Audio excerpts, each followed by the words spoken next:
Assalamualaikum warahmatullahi wabarakatuh. Perkenalkan, nama saya Alfikri. Jadi di sini saya akan membahas terkait dengan konflik, yang dimana sebenarnya kita harus mengetahui terlebih dahulu apa itu konflik. Yang dimana konflik ini merupakan proses sosial dalam masyarakat itu terjadi antara pihak individu dan juga pihak masyarakat yang berbeda suatu kepentingan untuk saling memberikan dampak, yang dimana dampak ini memberikan dampak yang negatif. Jadi artinya pihak-pihak yang berbeda tersebut senantiasa memberikan suatu perlawanan. Selanjutnya, pada pemetaan konflik itu dapat dilihat dari adanya identitas para pihak yang terlibat, baik secara langsung dan juga secara tidak langsung.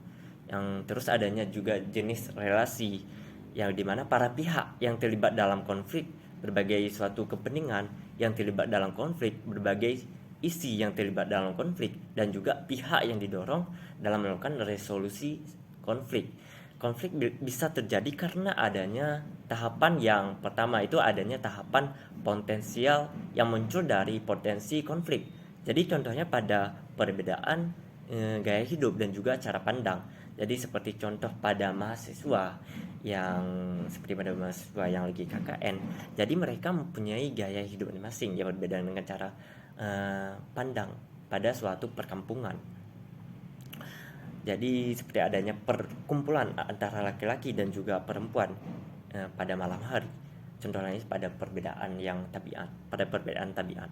Selanjutnya pada tahapan konflik yang kita rasakan, yang dimana konflik yang kita rasakan ini itu terjadi antara yang dilakukan oleh individu dan mereka telah merasakannya. Contohnya pada kedua individu ataupun kedua belah pihak itu mulai mempertahankan suatu egonya antara masing-masing.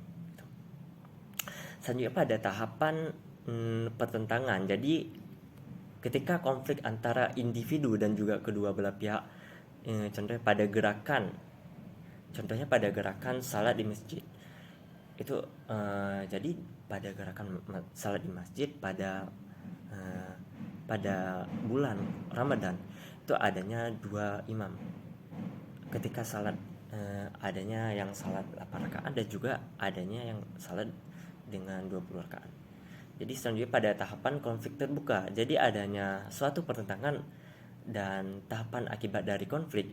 Jadi konflik itu dikelola dengan baik seperti pada penemuan ide-ide yang kreatif. Selanjutnya pada masalah konflik yang laten. Jadi konflik laten ini sudah adanya penyerangan terhadap ide-ide dan juga gagasan. Contohnya seperti kita ketika kita menjumpa orang Medan itu kita sama-sama memberikan dan mengatakan bahwa mereka itu hebat, sama-sama mengatakan bahwa mereka itu hebat. Selanjutnya pada permasalahan konflik internasional, yang dimana pada permasalahan konflik internasional itu konflik ini jadi karena adanya pertentangan antara tuntutan ataupun ketentuan. Contohnya sekarang pada permasalahan konflik antara Rusia dan juga Ukraina. Jadi konflik terjadi karena dari Presiden Rusia Vladimir Putin ini itu berulang kali mengklaim bahwa Rusia dan Ukraina adalah salah satu bagian dari peradaban Rusia yaitu komunis, dan juga mencakup Belarus. Dan juga Ukraina itu terus mencari jalan supaya dapat bergabung dalam Uni Eropa dan juga NATO.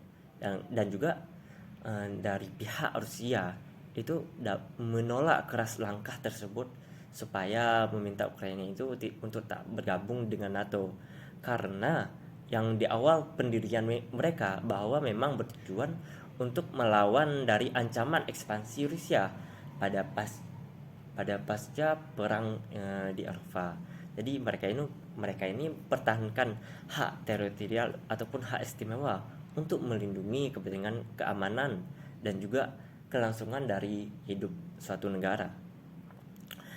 Jadi dari pemaparan materi yang kurang saya pahami itu terkait dengan konflik internasional, yang dimana konflik internasional itu berdasarkan konflik pembebasan dan juga konflik imperialisme yang tidak terbatas. Dan pada masalah hukum internasional yang dilakukan secara yurisdiksional. Mungkin hanya itu yang dapat saya pahami terkait yang Bapak jelaskan. Lebih dan kurang saya mohon maaf. Assalamualaikum warahmatullahi wabarakatuh.